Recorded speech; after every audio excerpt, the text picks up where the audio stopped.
Comment te présenter en français quand tu débutes? Bonne nouvelle, il n'existe pas une seule bonne façon. Selon le contexte, tu vas choisir des mots différents, adapter ton ton, révéler certaines informations plutôt que d'autres. Aujourd'hui, tu vas découvrir 7 manières différentes de dire qui tu es en français. 7 portes d'entrée pour t'exprimer avec confiance, du plus simple au plus nuancé. Prête à commencer? Première façon. Je m'appelle. Commençons par la première porte, la plus simple, celle que tu utiliseras le plus souvent. C'est la formule universelle, celle qui fonctionne partout. Je m'appelle. 3 mots qui suffisent à ouvrir presque toutes les conversations.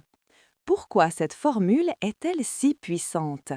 Parce qu'elle est neutre, ni trop formelle, ni trop familière. Tu peux la dire à ton professeur, comme à ton nouveau collègue, à la boulangerie, comme lors d'un entretien. Elle ne juge pas le contexte, elle s'y adapte naturellement. Imagine, tu arrives dans une classe de français le premier jour. Le professeur te regarde et dit « Bonjour, comment tu t'appelles ?» Tu réponds simplement « Je m'appelle Marie » ou « Je m'appelle Ahmed ». C'est fluide, c'est direct, c'est rassurant. Pas besoin de réfléchir à la situation, pas de risque de te tromper. Cette première porte te donne une chose précieuse, la confiance. Elle te permet d'entrer dans la langue française sans hésitation, sans peur du jugement. C'est ton point de départ stable, ta base solide. Et une fois que tu maîtrises cette première façon de te présenter, tu peux commencer à explorer les autres. Car oui, il existe d'autres portes plus subtiles, plus adaptées à certaines situations. Et la deuxième te permettra d'aller encore plus loin dans la précision. Deuxième façon. Mon nom est. Maintenant que tu maîtrises la base, passons à une variante plus élégante. Cette deuxième porte s'ouvre avec 3 mots légèrement différents. Mon nom est. À première vue, cela semble identique à « je m'appelle ». Pourtant, il y a une nuance importante. Mon nom est apporte une couche de formalité supplémentaire. C'est une présentation plus posée, plus officielle. On l'utilise souvent dans des contextes où l'on veut marquer une certaine distance respectueuse ou simplement ajouter un peu de gravité à l'échange. Pourquoi choisir cette formule plutôt que la première? Parce qu'elle crée une légère élévation du registre. Imagine, tu es à une conférence professionnelle, tu rencontres un partenaire potentiel. Tu pourrais dire « Je m'appelle Thomas » et ce serait parfait. Mais si tu dis « Mon nom est Thomas Mercier », tu ajoutes immédiatement une dimension plus structurée, plus complète. C'est subtil, mais cela change la perception. Cette deuxième porte te permet de jouer avec les nuances du français. Elle te montre que chaque mot compte, que chaque formulation porte un message implicite. En comprenant cette différence, tu commences à développer une sensibilité linguistique précieuse. Tu ne récites plus des phrases apprises par cœur, tu choisis consciemment tes mots selon l'effet recherché. Et cette capacité de choix te mènera naturellement vers notre troisième porte, encore plus informelle cette fois, encore plus informelle cette fois. Troisième façon. Moi, c'est. Après la formalité, place à la proximité. Cette troisième porte s'ouvre sur un ton complètement différent. Moi, c'est. 2 mots suivis de ton prénom, et tu crées instantanément une ambiance plus détendue, plus chaleureuse. C'est la formule de la convivialité, celle que tu utiliseras entre amis, dans un café, lors d'une soirée. Pourquoi cette expression fonctionne-t-elle si bien dans l'informel? Parce qu'elle brise la distance. En commençant par « moi », tu te positionnes comme une personne accessible, ouverte à l'échange spontané. Tu ne te présentes pas, tu t'offres à la conversation. Imagine, tu rejoins un groupe de Français pour une activité de langue. Tout le monde est décontracté, on boit un café, on rit. Quelqu'un te demande ton prénom. Si tu réponds « Mon nom est Lucas », cela peut sembler un peu raide. Mais si tu dis « moi, c'est Lucas », tu t'intègres naturellement au groupe. Tu parles leur langue, au sens propre comme au figuré. Cette troisième porte t'apprend quelque chose d'essentiel. Le français vivant ne se limite pas aux formules académiques. Il respire, il s'adapte, il crée du lien. En maîtrisant « moi, c'est », tu montres que tu comprends les codes sociaux de la langue, pas seulement sa grammaire. Et cette compréhension te prépare parfaitement pour découvrir maintenant une quatrième porte encore plus directe et spontanée. Quatrième façon, c'est plus prénom. Tu viens de découvrir comment créer de la proximité avec « moi c'est ». Maintenant, allons encore plus loin dans la simplicité. Cette quatrième porte est la plus minimaliste de toutes. Tu utilises simplement « c'est » suivi de ton prénom. Rien d'autre, juste 2 mots et ton identité. Pourquoi cette formule ultra courte fonctionne-t-elle? Parce qu'elle exprime la spontanéité absolue. C'est la réponse naturelle, presque instinctive, que tu donnes quand quelqu'un te demande ton nom dans un contexte très informel. Pas de structure complexe, pas de protocole, juste l'essentiel. Imagine, tu es au téléphone, quelqu'un décroche et demande « c'est qui ?» Tu réponds simplement « c'est Sophie » ou « c'est Marc ». Pas besoin d'en dire plus. Cette économie de mots crée une efficacité communicative impressionnante. Tu vas droit au but sans paraître brusque. Cette quatrième porte t'enseigne une leçon précieuse sur le français parlé. Moins peut être plus.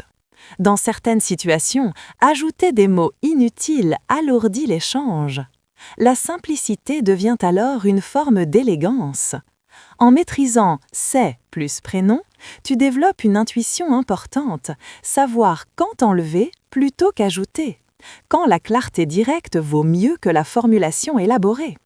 Et cette compréhension de la simplicité te prépare maintenant à découvrir une cinquième porte qui va te permettre d'exprimer non plus seulement ton nom, mais aussi ton rôle ou ton identité professionnelle. Cinquième façon, je suis plus profession ou rôle.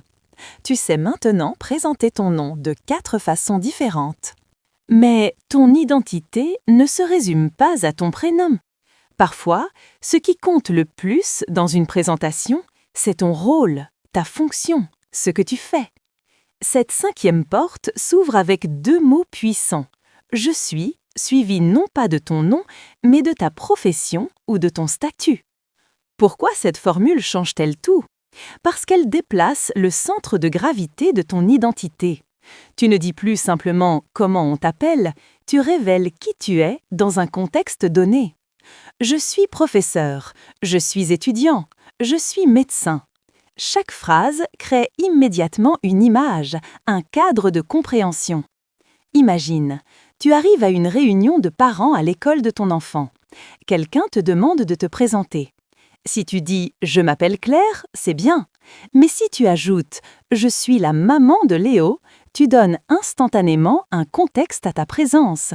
Tu te positionnes dans l'espace social. Cette cinquième porte t'apprend quelque chose de fondamental. En français, l'identité est multiple. Tu n'es pas seulement un prénom, tu es aussi une fonction, un lien, un rôle. Maîtriser « je suis plus profession » te permet d'adapter ta présentation à l'objectif de la rencontre. Et maintenant, tu es prêt à découvrir comment combiner ces éléments pour créer des présentations encore plus complètes. Sixième façon, je m'appelle plus et je suis. Tu viens d'apprendre à présenter soit ton nom, soit ton rôle. Mais dans la vie réelle, tu as souvent besoin des deux. Cette sixième porte combine les éléments que tu maîtrises déjà pour créer une présentation complète et équilibrée. Je m'appelle, plus et je suis. C'est la formule de la présentation structurée. Pourquoi cette combinaison est-elle si efficace? Parce qu'elle répond aux 2 questions essentielles que les gens se posent quand ils te rencontrent. Comment tu t'appelles et ce que tu fais? En une seule phrase fluide, tu donnes une image claire de ton identité. Imagine, tu participes à ton premier jour de formation professionnelle en français. Le formateur demande à chacun de se présenter. Tu te lèves et tu dis « Bonjour, je m'appelle Karim et je suis ingénieur informatique ». En quelques secondes, tout le monde sait qui tu es et pourquoi tu es là. Tu crées une présence complète sans en dire trop. Cette 6e porte t'enseigne l'art de la présentation équilibrée.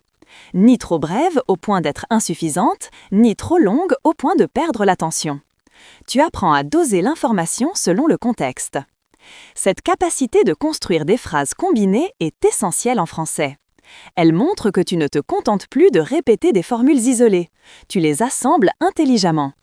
Et maintenant que tu sais combiner nom et fonction, tu es prêt à découvrir une dernière porte, celle qui t'ouvrira vers des présentations encore plus personnelles et nuancées. 7e façon. Je viens de pays, ville. Tu sais maintenant dire ton nom et ta profession. Mais il manque encore une dimension importante de ton identité. Tes origines, d'où tu viens. Cette 7e et dernière porte s'ouvre avec 3 mots suivis d'un lieu. Je viens de. Cette formule crée immédiatement une connexion géographique et culturelle. Pourquoi ajouter cette information change ta présentation? Parce qu'elle humanise ton parcours. Tu ne flottes plus dans l'abstrait. Tu t'ancres dans un espace réel. Je viens du Maroc, je viens de Tokyo, je viens de Marseille. Chaque phrase ouvre une porte sur ton histoire, ta culture, ton voyage linguistique. Imagine, tu es dans un cours de français pour étrangers. Le professeur demande à chacun de se présenter complètement. Tu dis « Bonjour, je m'appelle Maria, je suis étudiante et je viens du Brésil ». En 3 phrases simples, tu as créé un portrait complet. Tes camarades savent qui tu es, ce que tu fais et d'où tu viens. Cette 7e porte t'enseigne la richesse de la présentation multicouche. Elle te montre que ton identité en français se construit progressivement, comme un puzzle où chaque pièce compte. En maîtrisant ces 7 portes, tu ne récites plus des formules mécaniques. Tu choisis consciemment comment te révéler selon le contexte, l'interlocuteur et ton intention. Tu possèdes maintenant toutes les clés pour te présenter avec confiance en français. Tu possèdes maintenant 7 façons différentes de te présenter en français. 7 outils adaptés à chaque situation, du café décontracté à la réunion professionnelle. L'essentiel n'est pas de toutes les mémoriser parfaitement, mais de comprendre qu'en français, ton identité se révèle par couches selon le contexte. Commence simplement. Choisis une formule qui te correspond aujourd'hui, utilise-la dans une vraie conversation. Observe comment les francophones réagissent. Ajuste, explore.